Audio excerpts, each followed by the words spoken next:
오늘 말씀의 제목은 율법이 온 것처럼 그리스도께 연합됨이란 제목으로 말씀을 나누겠습니다. 아담을 포함한 모든 인류는 예수 그리스도께서 성취하신 구속의 사역을 믿음으로 말미암아 하나님으로부터 의롭게 됨을 얻을 수 있습니다. 그러함에도 많은 사람들이 구원에 대해서 여전히 사람의 행위나 사람의 공로로 착각하는 경우가 너무나 많습니다. 심지어 어떤 사람들은 예수께서 모든 것을 다 이루실 거면 뭐하러 우리에게 율법을 주셨는가? 왜 율법의 말씀을 주셔서 우리에게 헷갈리게 하는가? 이런 질문들을 하는 경우가 있어요. 심지어 바울은 이러한 질문들에 대해서 5장 13절에 뭐라고 말하냐면 율법이 있기 전에도 죄가 있었으나 죄를 사람 스스로 인식할 수 없었기에 하나님께서 율법을 주심으로 죄를 인식하게 하셨다라고 밝혔습니다. 그런데도 이 말씀이 있음에도 많은 사람들이 왜 하나님이 율법을 주신 것인가? 이런 의문들을 계속 갖게 됩니다. 그래서 바울은 오늘 본문을 통해서 이러한 의문들에 대해서 거절하고 이것이 온당치 못한 것에 대해서 설명하려고 합니다. 그래서 하나님께서 율법을 주셨는데 이 율법을 주신 것은 하나님께서 당신의 아드님이신 예수 그리스도를 주신 것과 같은 맥락에 있다라는 것을 우리에게 설명하려고 합니다. 우리는 예수 그리스도로 구원받음에 대해서는 익히 들었으나 율법이 그와 같은 맥락에 있음에 대해서 우리가 잘 알지 못합니다. 그래서 하나님이 주신 율법의 말씀을 귀히 여기지 못하는 경우가 많이 있어요. 그러나 바울은 오늘 본문에서 율법을 주신 것이 궁극적으로 예수 그리스도를 주신 것과 같은 맥락에 있음을 이야기를 하는 것이죠. 그래서 하나님께서 타락한 인류에게 율법을 주신 목적과 하나밖에 없는 아드님을 내어주시는 목적이 크게 다르지 않음을 우리에게 설명하려고 합니다. 그러면 바울은 율법과 예수를 각각 어떤 목적으로 우리에게 주셨는지를 한번 말씀을 통해서 한번 보도록 하시겠습니다. 20절의 말씀을 보면 율법이 들어온 것은 범죄를 더하게 하려 함이다 라고 처음부터 이야기를 합니다. 이것은 굉장히 헷갈리는 거죠. 그래서 많은 사람들이 어떻게 생각하냐면 율법이 주어졌기 때문에 사람이 더 많은 범죄를 하게 된 것이다. 율법을 주시지 않았다라면 이런 범죄는 없지 않았겠는가, 이렇게 오해하는 경우가 있습니다. 그런데 율법이 주어져서 몰랐던 죄를 알게 되었다고 해서 사람들이 더 많은 죄를 지은 것은 아니에요. 율법이 없었어도 사람들은 죄를 짓고 있었던 것이죠. 그래서 바울이 말하는 율법이 들어옴으로 말미암아 죄가 더하여진다는 의미는 죄를 더 짓게 되었다는 의미가 아니라 다른 의미라는 것입니다. 율법 때문에 전에는 죄로 여기지 못하였던 것들을 율법을 주심으로 말미암아서 이제 그것까지도 죄임을 알게 되었다라고 지금 말하는 거예요. 다시 말하면 하나님이 율법을 주셨기 때문에 죄의 인식이 많아져서 죄의 영향력, 죄의 종류나 죄의 그 분량이 더 많아진다라는 그런 의미라는 것입니다. 그래서 율법으로 인하여서 죄에 대해서 더 많이 알게 되기 때문에 사람이 드디어 내 안에 지천이 죄였구나라는 것을 알게 되는 것이고, 이렇게 죄에 대해서 더 많이 알기 때문에 죄에 대해서 우리가 자유로울 수 없음도 알 수 있다는 것이죠. 그래서 분명하게 율법으로 인하여서 우리에게 죄의 인식이 변화되었는데 어떻게 변화되었는지를 우리는 보아야 됩니다. 그것을 지금 바울이 말하고자 하는 겁니다. 첫 번째로 우리가 기억해야 될 것은 율법이 들어옴으로 인하여서 죄의 대상이 바뀌었다라는 거예요. 우리는 죄에 대해서 어떻게 생각합니까? 제가 A라는 사람하고 다퉜어요. 그러면 우리는 그 죄를 누구에게 지었다라고 생각을 합니까? A라는 사람에게 지었다라고 생각을 해요.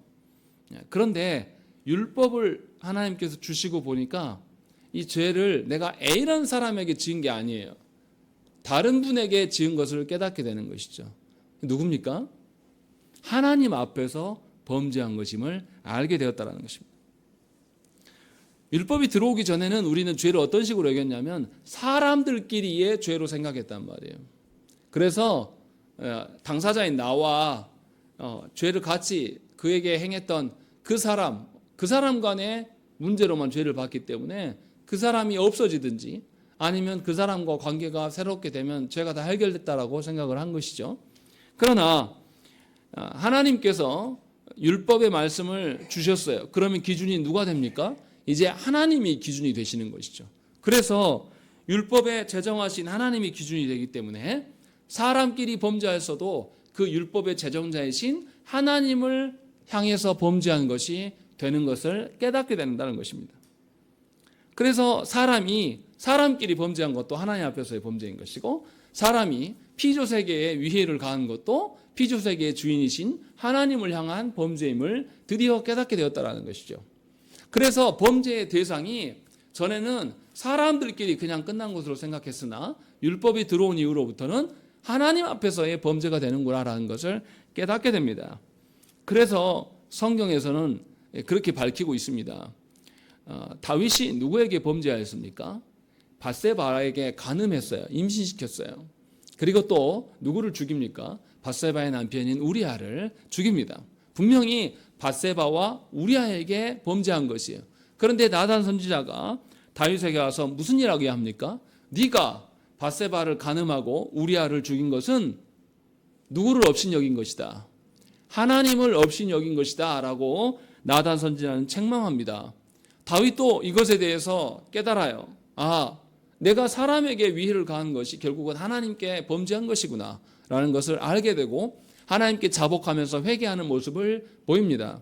시편 51편의 말씀에서도 그 사건을 두고 다윗이 자신의 심정을 고백한 것이 시편 51편의 말씀인데, 거기서도 내가 하나님께 범죄하였다라는 것을 다윗은 분명하게 고백합니다.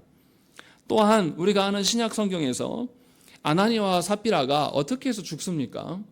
자신의 재물을 다 팔아다가 교회 앞에 나와서 하나님께 드릴 때에 거짓말로 해요. 일부를 숨겨두고 일부만 갖고 와서 속이면서 그것을 드릴 때에 베드로 사도가 이렇게 이야기를 합니다.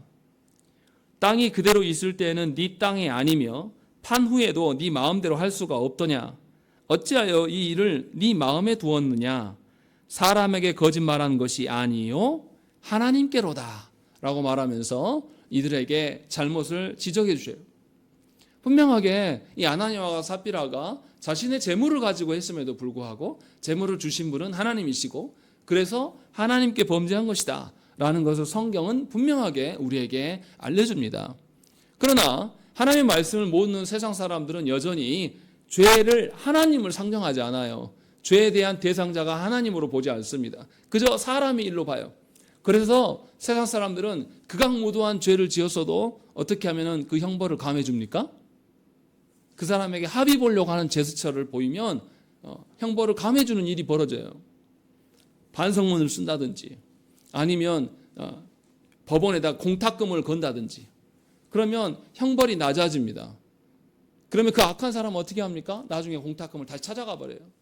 형벌만 딱 선언이 되고 나면 다시 찾아가는 일들이 실제로 우리 삶에 있는 거예요. 얼마나 이게 부도덕하고 악한 일입니까? 그런데 세상은 그런 식으로 죄에 대해서 말해요. 그러나 하나님의 말씀을 통해서 우리가 우리의 모든 죄악이 하나님 앞에서의 죄임을 알게 되면 죄의 그 크기와 깊이가 상상할 수 없는 것임을 우리가 알게 된다는 것입니다. 그것이 말씀을 아는 자들의 죄에 대한 관념이에요. 새로운 관념이 생겨나게 된 것이죠. 바울은 그것을 이야기를 합니다. 그리고 두 번째로 죄를 알게 되는 것은 무엇이냐면 전에는 전혀 죄로 여기지 않았던 거예요. 전혀 죄로 여기지 않았는데 하나님의 말씀을 주고 나서 보니까 그것이 죄임을 드디어 깨닫게 되는 것입니다. 아주 쉽습니다. 이 부분은. 우리 사회에서 자본주의 사회에서 가진 자가 많은 것들을 많은 부동산을 다 취해서 폭리를 취하면서 없는 사람들에게 높은 이자를 주면서 이렇게 하는 것에 대해서 죄라고 여기는 사람이 없어요. 그것이 자본주의 시스템이라고 우리는 말합니다. 그러나 성경은 전혀 다른 이야기를 해요.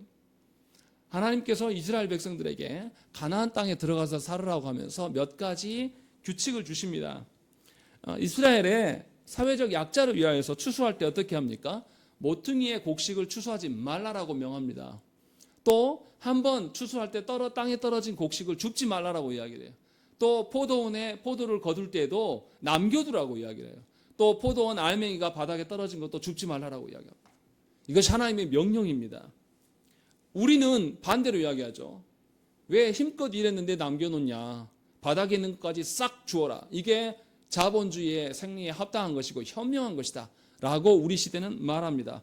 그런데 레위기에서는 이것이 낭비가 아니라 가난한 자를 돕는 방편이다 라고 말하면서 하나님께서 분명하게 사회제도로 명령하셨어요. 우리 시대의 논리로 생각하면 가난한 자와 나그네를 위하여서 무엇인가를 남겨두는 것은 악한 거예요. 낭비한 겁니다. 자본주의에서 악한 것은 낭비가 더 악한 것이지 생명이 죽어가는 것이 더 악한 거라고 여기지 않아요. 자본주의 논리로는. 그러나 성경에서는 낭비가 아니다. 그것은 없는 자들을 위하여서 베푸는 것이다 라는 것을 분명하게 성경은 이야기를 합니다. 이뿐만이 아니에요. 성경에서 어떻게 합니까? 가난한 자에게 돈을 구워줄 때에 이자를 받지 말고 구워주라고 이야기를 해요. 그리고 또 무엇인가 돈을 빌려줄 때 담보를 받으려고 하는데 그 담보가 그 사람에게 아무것도 없어요. 근데 이 겉옷밖에 없는 경우가 있습니다. 그러면 그 겉옷을 뺏지 말라라고 이야기해요. 고대 사람들의 겉옷은 뭐냐면 집도 이미 다 빼앗겼기 때문에 자기가 유일하게 자기를 막아줄 수 있는 거예요. 그래서 텐트 역할도 합니다. 겉옷은. 그런 담보가 있을 경우에는 성경에서 뭐라 하냐면 그 즉시 돌려줘라. 네가 갖고 있으면 이건 하나님 앞에 범죄합니다 라고 분명하게 성경은 우리에게 이야기를 합니다. 우리가 예수 믿는 사람임에도 이 논리를 우리는 처음 들어본 분들도 있을 겁니다. 그만큼 우리는 하나님의 말씀 앞에서 죄를 보지 않아요. 그래서 그것이 얼마나 큰 범죄인지 이 자본주의가 갖고 있는 이 괴물적인 시스템이 우리를 얼마나 병들게 하였는지를 우리는 잘 알지 못합니다. 그러나 성경은 분명하게 이야기를 하고 있어요. 그리고 잠언의 말씀에서도 똑같은 이야기를 합니다. 내게 있거든 이웃에게 이르기를 갔다가 다시 오라. 내일 주겠노라 하지 말라. 이렇게 이야기를 합니다. 이 기준이 뭡니까? 무엇인가 필요한 것이 있어서 나에게 꾸러 온 사람이 있으면 네 기준으로 지금 네가 바쁘니까 내일 오지 말라라는 거예요. 지금 주라는 거예요. 누구 기준으로요? 그것을 필요로 하는 사람의 기준으로 베푸는 것이 하나님의 질서다라고 분명하게 말씀하고 있어요. 자본주의 논리는 어떻습니까? 가진 자의 논리예요. 있는 자가 엎드리라고 하면 엎드려야 되고 있는 자가 죽은 신용해 그러면 신용까지 해야 됩니다. 그것이 자본주의의 비열함이에요. 그러나 성경에서는 분명히 뭐라 그러냐면 가진 자의 필요가 아니라 없는 자의 필요에 근거하여서 재물을 활용할 것들을 하나님은 분명히 우리에게 명령하셨습니다. 이처럼 하나님의 말씀이 들어오고 나서야 우리가 누구 앞에서 내 것이라고 과시했던 것이 얼마나 큰 죄인지를 알게 돼요. 저희 가정에서도 두 자녀가 있어요. 그런데 이 녀석들이 아버지가 준 것을 가지고 서로 얼마나 생색내는지 모릅니다. 먼저 자기 것이 다 먹고 없어지면 한 놈한테 가서 달라 그래요. 그러면 뭐라 그러냐면 누나도 그랬잖아. 나 안 줘. 하면서 추접스러운 짓거리를 둘이 하고 있어요. 그러면 그 아비된 제 입장에서는 어떻게 했습니까? 둘 다 경고해요. 너네 그딴 식으로 해. 그러면 이제 그때서 인식하는 겁니다. 아, 나와 동생과 누나와 이 사이만 있는 게 아니라 아버지가 있구나 라는 것을 알게 돼요. 이것이 인간의 악함입니다. 하나님의 말씀 앞에 서지 않고는 우리는 우리의 죄악의 크기와 우리의 죄악의 그 폐륜적인 행동들에 대해서 전혀 인식할 줄 모릅니다.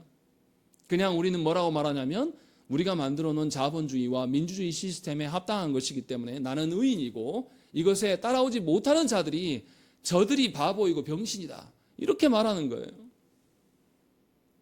여기에서 여러분들은 다를 것 같습니까? 여러분들은 하나님께서 주신 것을 정말로 여러분들이 부족해서 오늘 살아가고 있습니까? 여러분들 부족하지 않아요. 세계에서 인터넷을 마음껏 우리나라처럼 빠른 속도로 쓰는 사람은 거의 없습니다. 이렇게 풍요로운 시대에 우리는 살면서도 늘 없다고 말해요. 이렇게 넘쳐나는 시대에 살면서도 우리는 없어서 더 많은 것을 얻기 위하여서 자녀들도 다 내팽개치고 돈 벌러 나가는 것이죠. 이것이 우리 시대가 말하는 개념이에요. 그래서 어떤 목사님은 말했죠. 개념 없다고. 우리 시대는 참 개념이 없다. 왜 그렇습니까? 하나님의 말씀 앞에 서지 않기 때문에 우리 스스로를 우리가 괜찮다라고 생각하라는 거예요. 그러나 하나님의 말씀 앞에 서고 보니 우리의 죄악이 질적으로 양적으로 엄청난 것임을 깨달게 되는 거예요. 과학자들이 말하지 않습니까? 지금 현대인들이 엄청난 에너지를 쓰고 있다. 그 에너지를 어디서부터 가져온다? 미래의 후손들이 써야 될 에너지까지도 우리는 다 긁어모읍니다. 그래서 그 에너지를 너무 많이 남발하기 때문에 근 100년 만에 지구 온도가 몇만 년 만에 상승될 온도가 한 방에 올라간 거예요. 우리가 다 써버렸으니까. 그러면서도 우리는 불편하다 그러고, 그러면서도 우리는 여전히 그것이 죄인지를 몰라요. 왜요? 우리 식대로 죄를 판단하기 때문에 그래요. 그러니까 교만한 것이죠. 그러나 하나님의 말씀 앞에 서고 보면 우리가 얼만큼 큰 죄인인지를 깨닫게 돼요. 그리고 나서 드디어 우리가 얼마나 악한 자들인지를 알게 돼요. 그리고 나서 우리가 이 죄를 끊을 수 없음을 깨닫게 됩니다. 그것을 바울을 이야기를 하고 있는 것이죠. 우리가 이렇게 죄인임에도 불구하고 하나님은 우리를 어떻게 하십니까? 우리를 끊어내지 않으신단 말이에요. 여전히 지켜주고 계심을 본다는 거죠. 그래서 바울이 20절에 뭐라고 합니까? 율법이 들어온 것은 범죄를 더하게 하려 함이라. 그러나 죄가 더한 곳에 은혜가 더욱 넘쳤다라는 것이죠. 우리의 죄의 크기를 보니 상상할 수 없는 정도의 크기이고, 하나님을 향한 대적의 삶이 늘 반복되어 왔어요. 그런데도 하나님은 우리를 아직도 살려두시고 여전히 우리에게 뭘 주십니까? 율법의 말씀을 주시기 위하여서 예배의 장소로 우리를 계속 부르고 계심을 알게 되는 거예요. 이것이 하나님의 더 큰 은혜임을 깨닫게 되는 것입니다. 이처럼 율법은 우리에게 모든 죄가 하나님 앞에서 저질러진 죄임을 깨닫게 하고, 우리가 죄가 아니라고 생각하는 것까지도 모두 다 죄임을 발견하게 합니다. 그러나 하나님께서는 우리를 그걸 보게 하고 우리를 죽게 만드시는 하나님이 아니라 이 우리가 깨달은 죄보다 더 큰 하나님의 은혜를 알게 한단 말이에요. 그래서 우리가 이 큰 죄 가운데 있음에도 불구하고 우리가 멸망당하지 않고 당신의 아드님을 우리에게 내어주셔서 예수 그리스도께서 보이신 그 은혜로 말미암아서 우리가 죄의 위에서도 존재하고 있음을 알게 하신다는 것입니다. 그렇게 죄가 크고 많으면 많을수록 더욱더 우리는 예수 그리스도로 말미암은 죄 사함이 훨씬 더 크게 됨을 발견할 수가 있는 것입니다. 그래서 바울은 21절에 뭐라고 말씀합니까? 21절 말씀을 읽겠습니다. 시작.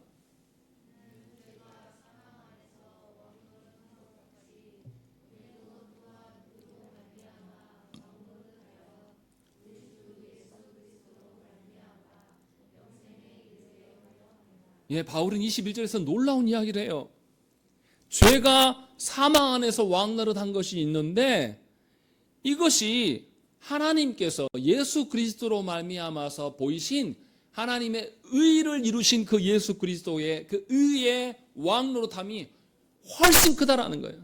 그래서 우리가 사망에 짓눌려 있는 것이 아니라, 이렇게 큰 죄 가운데 있어도 사망에 짓눌려 있는 것이 아니라 하나님의 의가 예수 그리스도로 말미암아서 우리로 생명의 왕노릇 할 수 있도록 지금 베풀고 있는 것이 아니냐. 바울이 지금 그 이야기를 하고 있는 것이에요. 그래서 우리는 알아야 됩니다. 죄가 왕처럼 군림하는 영역이 율법을 통해서 더 많아지고 있음을 알지만 그걸로 낭망하고 절망하는 것이 아니라 그리스도의 속죄의 은혜로 말미암아서 그 사망의 왕노릇하는 영역보다 은혜로 하나님의 의로 말미암아서 왕노릇하는 영역이 훨씬 더 크고 있음을 우리는 깨닫게 되는 것이죠. 바울은 지금 그 이야기를 하고 있는 거예요. 그러니 말씀 앞에서 말씀으로 나의 죄를 보면서 그 죄 앞에서 압도당하고 절망만 하고 있는 사람은 아직 예수 그리스도의 은덕을 모르는 사람입니다. 하나님께서 예수 그리스도를 내어주심의 그 크기가 얼마나 큰 것인지를 전혀 모르기 때문에 자기의 죄 문제만 붙들려 사로잡혀 있는 거예요. 그러나 바울은 분명하게 우리를 이야기해요. 우리는 헤아릴 수 없는 죄 가운데 있는 자들이다. 이것을 우리는 볼 줄도 몰라서 가만히 있었으나 하나님은 말씀을 주셔서, 율법의 말씀을 주셔서 보게 하시고, 이것을 보게 하려고 하는 게 아니라 이 큰 죄악보다 더 큰 예수 그리스도로 말미암은 은혜를 보게 하시기 위해서 우리에게 율법의 말씀을 주신 것이다 라고 지금 말씀하고 있어요. 그러니 이것이 얼마나 큰 하나님의 은혜입니까? 그러니 하나님이 율법의 말씀을 주신 것과 예수 그리스도를 주신 것이 맥락이 같을 수밖에 없는 거예요. 다른 것이 아니에요. 그런데 우리는 도리어 뭐라고 말합니까? 하나님이 율법의 말씀을 주셨기 때문에 내가 괴로워. 하나님이 율법의 말씀을 주셨기 때문에 내 생활이 불편해. 이렇게 우리는 하나님께 하소연하면서 도리어 말씀을 모르는 것이 편하다. 말씀을 모르고 내 경험에 근거해서 신앙생활하는 것, 내가 판단했을 때 옳은 길로 걸어가는 것이 가장 선하다라고 우리는 착각하면서 고집을 피운다라는 것입니다. 바울은 그럴 수 없다라고 말해요. 1절과 2절 말씀을 읽겠습니다. 시작.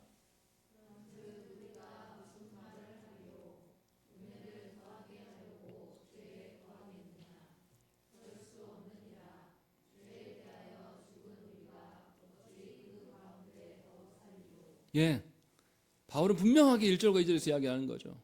너희가 율법으로 죄의 크기를 더 알게 돼서 하나님의 은혜를 더욱더 알게 되었다라고 말했는데, 그런다고 해서 너희가 또다시 하나님의 은혜를 알려고 더 죄 가운데 들어가겠느냐?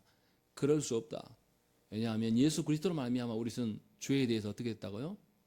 이미 죽은 자가 되었다라고 말하는 거예요. 우리는 더 이상 죄에 있을 수 없다. 왜냐하면 예수 그리스도께서 죄 가운데서 우리를 건지셨기 때문에 이 이야기를 지금 하고 있는 거예요.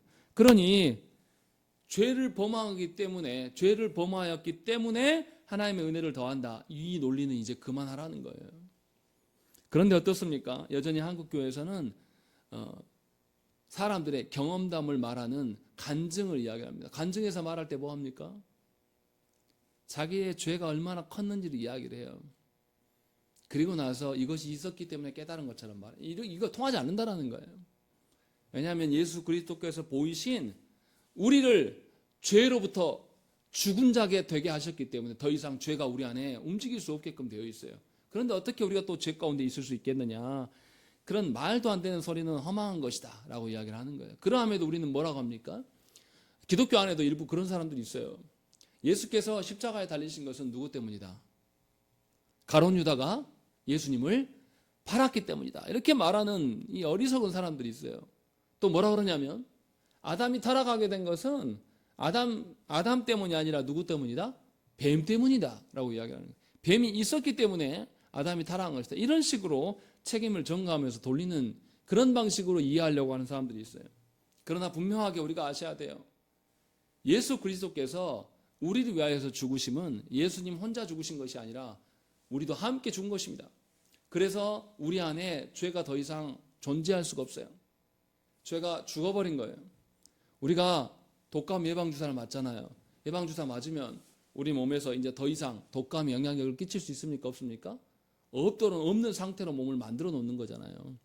그런 것처럼 더 이상 예수 그리스도로 말미암아서 죄가 우리 안에 왕노릇 할 수 없도록 만들어 놨는데, 너희가 하나님의 은혜를 더 안다고 해서 알기 위하여서 죄를 짓는다는 게 이게 가당키나 하는 소리냐? 바울이 지금 그 이야기를 하고 있어요. 죄에 대해서 죽었단 말은 더 이상 죄와 끝났다라는 거예요. 더 이상 죄로 갈 수가 없다라는 것입니다. 이것이 예수 그리스도의 행하심이에요. 그래서 바울이 3절부터 예수 그리스도와 연합된 우리가 어떠한 일이 벌어지는가를 다시금 설명해 줍니다.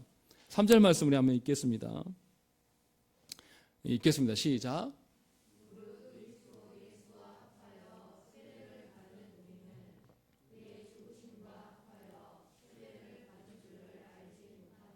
예, 분명하게 하나님께서 주신 은혜를 우리가 어떻게 누리는가, 이 이야기를 하고 있어요. 하나님께서 주신 은혜는 그리스도와 연합된 자만이 누릴 수 있는 특권입니다. 아무나 누리는 것이 아니에요. 예수 믿지 않는 사람들이 어떻게 하나님의 은혜를 압니까? 알 수가 없죠. 그래서 그리스도와 연합은 성령께서 말씀을 깨닫게 해주심으로 말미암아 그리스도께서 성취하신 하나님의 의를 우리에게 적용해 주셨기 때문에 우리가 드디어 하나님의 은혜를 헤아릴 수 있고 알게 된 것입니다. 그래서 누구도 우리를 그리스도에게서 분리시킬 수가 없는 것이에요. 예수 그리스도께서는 우리의 죄 때문에 죽으셨고 죄에 대해서 죽으셨습니다. 예수 그리스도와 연합된 우리도 우리의 죄 때문에 예수와 함께 죽었고 죄에 대해서 예수와 함께 죽은 사람이에요. 이제 더 이상 우리 안에 죄가 작용할 수가 없는 것이죠. 만약에 예수 그리스도와 연합되지 않았다면 그리스도의 죽음은 우리에게 아무런 가치가 없는 거예요. 무관한 것이 되는 것입니다. 그렇다면 우리는 여전히 내 죄 때문에 죽고 끝났어야 돼요. 그러나 예수 그리스도께서 죽으심으로 연합된 우리도 죄 때문에 죽은 것이 되기 때문에 죽은 그 죄가 죽은 것으로 간주되는 것이지 우리 자신이 죽은 것은 아니에요. 그렇기 때문에 죄의 결과인 죽음이 형벌이 해결되었어요. 예수 그리스도께서 행하심으로 말미암아. 그리고 우리는 죄에 대해서 죽은 자로 하나님께서 간주해 주신다는 것입니다. 그래서 예수 그리스도께서 죽으심으로 우리의 모든 죄가 도말하여서 우리가 이제 죄에 대해서 죽은 자로 간주되었기 때문에 다시금 죄로 들어갈 필요가 뭐가 있겠습니까? 바울은 그 이야기를 하고 있는 거예요. 그러면 예수께서 우리를 예수 그리스도와 함께 죽으신 이유는 무엇인가라는 거죠. 예수 그리스도와 함께 세례를 통해서 우리가 죽음에 이르게 됐어요. 죽고 장사되었다라고 성경은 말합니다. 그래서 4절에 뭐라고 합니까? 4절 말씀 읽겠습니다. 시작.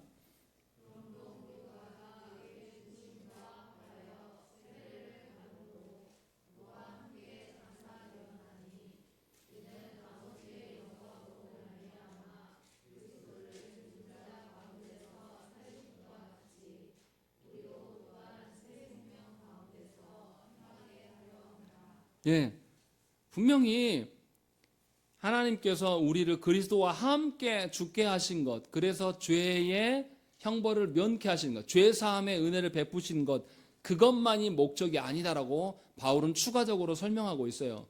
우리를 그리스도와 연합시키셔서 그리스도와 함께 죽고 장사되게 하신 목적이 있는데 그 목적은 그리스도와 함께 다시 살게 하기 위함이다라고 분명하게 밝히고 있어요. 그래서 그리스도와 함께 죽는 그 죽음은 존재의 소멸이나 끝이 아니에요. 새로운 삶의 시작인 것입니다.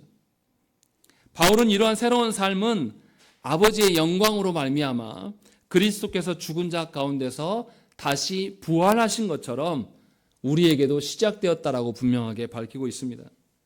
그러니까 하나님 앞에서 죄 가운데 있었던 우리들을 예수 그리스도와 함께 죽고 장사 죽이게 하심으로 말미암아서 우리로부터 죄의 권세에서 완전히 자유케 하신 것뿐만 아니라 다시금 그리스도와 함께 부활케 하셔서 이제는 새 생명으로 죄의 근거한 삶이 아니라 하나님의 은혜로 말미암아 하나님의 영광을 드러내는 삶으로 하나님 살게 하셨다는 것이죠.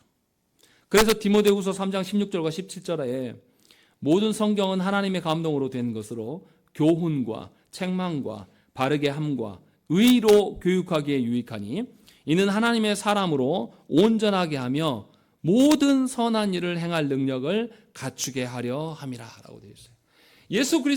우리 예수 그리스도께서 우리가 함께 연합되어서 죽고 장사되어서 다시 부활케 하시는 것은 그냥 죄의 어떠함만 제거하려고 하는 것이 아니라 이제 죄 없이 하나님의 영광으로 말미암아 하나님의 의를 드러내는 선한 삶을 살 수 있도록 하나님께서 기회를 주신 것임을 분명하게 우리에게 밝히고 있는 겁니다. 그래서 예수 믿는 사람은 예수 그리스도와 연합된 자로 살아가는 사람은 죄의 자유함만 누리는 것이 아니라 이제 선한 삶을 살 수가 있게 된 거예요. 바울은 지금 이 이야기를 하고 있어요. 그러니까 하나님께서 당신의 아드님을 우리에게 내어주신 것은 두 가지예요. 우리의 죄사함의 문제를 해결하려고 그 한 가지, 또 한 가지는 예수 그리스도의 그 의로운 죽음이 부활로 말미암아서 우리에게 적용되어서 우리에게 의로운 삶을 살게 하시기 위하여서 당신의 아드님을 우리에게 내어주신 것입니다. 그러니까 우리는 그리스도와 함께 죽고 부활함으로 두 가지가 존재하게 된 것이에요. 죄로부터 자유함과 동시에 하나님의 의를 근거로 살아갈 수 있는 새로운 삶이 우리에게 부여된 것이에요.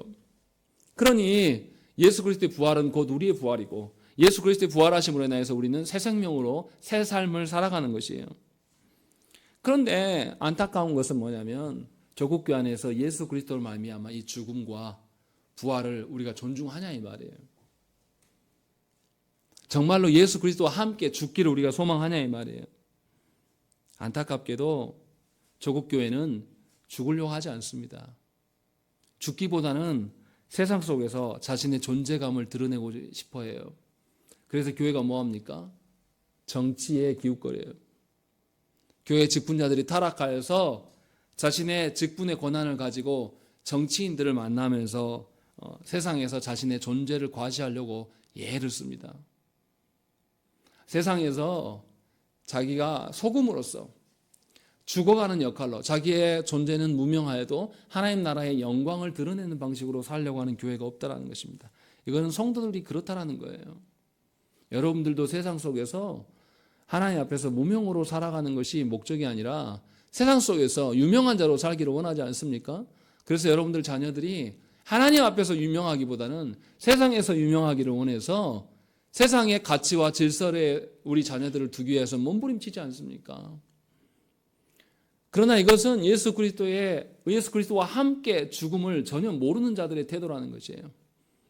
하나님의 나라에서 하나님의 영광을 드러내는 것, 하나님 앞에서의 의로운 삶을 드러내는 것이 우리의 삶의 가치여야 되는데 우리는 하나님 앞에서가 아니라 세상의 영광을 탐하는 자들이 되어버렸어요. 그리고 거기에서 벗어날 줄을 모릅니다. 교회가 세상에서 전혀 볼 수 없는 하늘의 삶을 통하여서 하나님의 주신 것으로 인하여서 만족하면서 이 땅의 것들이 별로 없어도 이 땅에서는 연약할지라도 하나님의 그 영광스러운 것들을 소망하면서 우리의 것들을 내려놓을 수 있어야 되는데 그런 게 없어요. 교회가 서로 지적질하고서 서로 비판하고 네가 더 크네 내가 더 크네 이것은 잘합니다. 그래서 교회가 다투고 분쟁하고 나누고 싸우고 분열하는 일은 지금 아주 최고입니다. 이것이 우리 시대의 모습이에요. 왜 이렇게 됐습니까? 예수 그리스도의 연합됨으로 말미암아 예수 그리스도와 함께 죽고 부활하심의 의미를 우리는 존중할 줄 모른다는 것이죠. 예수 그리스도와 연합됨을 존중하지 못하는 자에게 그에게 하나님 나라의 소망이 있겠습니까? 있을 리가 없어요. 교회는 원래 자신의 유익을 구하지 않고 타인의 유익을 구하는 존재여야 돼요. 삼위 하나님 보십시오. 삼위 하나님이 언제 자기 자신을 드러냅니까? 성부께서도 자기 자신을 드러내지 않아요. 성자 예수께서 성부를 드러내시고 성령 하나님께서 성자와 성부 하나님을 드러내셔요. 결단코 자기 혼자 독단적으로 떠서 내가 최고다. 그런 삼위 하나님은 한 분도 계시지 않는다는 것이죠. 이처럼 교회가 하나님 앞에서 자신의 존재를 알게 된다면 성도가 하나님 앞에서 자기 존재를 안다면 가정 안에 돌아가서 자기가 주인으로 살 리가 없어요. 배우자가 나를 알아주지 않아도 괜찮아요. 모를 수밖에 없어요. 배우자가 하나님의 말씀을 모르고 예수 그리스도의 이 땅에 오심의 의미를 모르는 배우자가 어떻게 합니까? 당연히 먼저 믿은 나를 밟고 일어서려고 하죠. 그럼 밟혀야죠. 당연히 밟혀야죠. 그리스도와 함께 죽은 자인데. 그리고 내가 밟히고 누가 사는 것, 예수 그리스도께서 내 안에서 살게 하고 예수 그리스도께서 드러나서 예수 그리스도께서 그를 감화 감동시키도록 기다리는 것, 이것이 우리가 해야 될 전부예요. 그런데 놀라운 것은 뭐냐면 그리스도인들이 그럴 줄 모른다는 거예요. 오히려 반대로 묻습니다. 목사님, 말씀대로 집에 가서 해보려고 내가 했는데 안 들어줘요. 배우자도 안 들어주고 자녀들도 안 들어줍니다. 당연하죠. 말씀으로 그들 앞에서 군림하려고 하는데 누가 들어줍니까? 말씀으로 그 앞에서 가서 여러분들이 진리를 아니까 진리로 군림하라고 하나님께서 말씀을 주셨습니까? 아니라니까요. 말씀을 통해서 뭘 보게 하시려고? 먼저 믿은 우리의 죄악을 보게 하시고 우리가 얼마나 이기적이고 하나님 앞에 타락한 존재로 살아와서 믿지 않는 내 가족의 구성원들에게 내가 얼마나 그동안 갑질을 해왔는가를 보게 하시려고 하나님께서 율법의 말씀을 주신 거예요. 그런데 우리는 그 앞에서 낮아질 줄 모릅니다. 오히려 내가 말씀을 하고 내가 진리를 하니까 내 말을 들어야 돼요. 그래서 어떻게 합니까? 배우자도 이걸로 씨름해요. 또 자녀들은 어떻게 해요? 자기가 갑이거든요. 그러니까 자녀들한테 신앙의 어떠함으로 갑질하는 겁니다. 하나님께서 그렇게 하라고 하신 것이 절대 아니에요. 분명하게 예수 그리스도의 죽으심과 부활하심이 여러분 안에 어떤 방식으로 구현되는지를 점검하셔야 한다는 것이죠. 그렇지 않으면 우리는 그리스도의 죽으심과 그리스도의 부활하심과 아무런 상관이 없는 자입니다. 그냥 여전히 내가 갑이 돼야지 만족하는 사람이에요. 여전히 내 계획과 내 뜻대로 가정에서도 그렇고 사회에서도 그렇고 심지어 교회 안에서도 내 주장이 드러나야 돼요. 그러한 성도들이 교회 안에 참으로 많습니다. 이것은 예수께서 보이신 바가 아니에요. 하나님께서 우리에게 율법을 주신 것을 다시 생각을 해야 됩니다. 어리석은 우리들이 우리의 죄를 인식하고 우리의 죄가 얼마나 큰 것인가를 알게 하셔서 이 모든 죄악에도 불구하고 하나님께서는 여전히 우리에게 참아주시고 그리스도로 인하여서 모든 것을 감당케 하셔서 우리가 여전히 이 삶을 영위할 수 있게 하심 앞에서 우리는 감격해야 되는 것입니다. 분명하게 우리의 죄보다 예수 그리스도의 은혜가 항상 더 넘친 상태로 우리는 살아왔어요. 여러분들은 한 번도 예수 그리스도의 은혜가 결핍된 상태로 있지 않았다라는 거예요. 그래서 우리가 우리의 죄로 인해서 처벌받지 않고 여지껏 존재한 것입니다. 이렇게 하나님께서는 우리의 삶에 개입하셔요. 그래서 우리가 그리스도와 함께 죽음에 동참할 수 있게 되고 그리스도와 함께 부활에도 동참할 수 있는 자가 된 것입니다. 진실로 우리가 그리스도의 안에서 연합된 자로 살아간다면 그리스도께서 부활하셔서 우리에게 부여하신 새 삶을 살아가셔야 되는 것입니다. 그래서 내 자신은 무명한 자가 되어야 돼요. 내 안에 예수 그리스도만 이름 있는 분으로 서셔야 된다는 것이죠. 그래서 여러분들의 믿지 않는 배우자나 여러분들의 믿지 않는 지인들이 여러분들을 통해서 예수 그리스도를 발견할 수 있어야 한다는 것입니다. 이것이 바울이 지금 우리에게 하는 말씀이에요. 그래서 5절에 뭐라고 합니까? 우리 읽겠습니다. 시작.